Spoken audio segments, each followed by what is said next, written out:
কে কি বললো don't care, আরো কুল হয়ে কাজ করতে হবে। আলিপুর বডিগার্ড লাইন্সের পুজো উদ্বোধনে গিয়ে পুলিশ কর্মীদের উদ্দেশ্যে এমনই মন্তব্য করেছেন মুখ্যমন্ত্রী মমতা বন্দ্যোপাধ্যায়। তিনি বলেছেন পুলিশই রিয়েল স্টার, দায়িত্ব নিয়ে কাজ করতে হবে।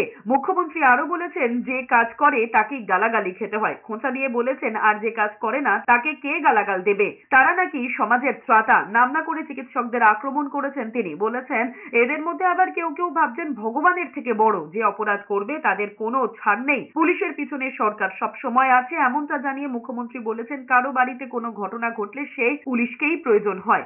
কাজ যে করে ভুল সে করে, right to make blunders. Netaji Subhash Chandra Bose বলেছিলেন কাজ করতে গেলে কোথাও কোথাও আমাদেরও কি ভুল ত্রুটি হয় না? নিশ্চয়ই হয়। আমরা সেটাকে বড় করে দেখাই, কই একবারও তো বলি না বর্ষার সময় দাঁড়িয়ে আছে ট্রাফিক গুলো ভিজছে, একটু ভুল ত্রুটি হয়ে গেলে অজ্ঞাতভাবে, অজানাচিতভাবে, অজানাভাবে, আননোয়িংলি সেটাকে নিয়ে অনেকে অনেক উল্টোপাল্টা কথা বলে, কুৎসা করে, চক্রান্ত করে, অপপ্রচার করে।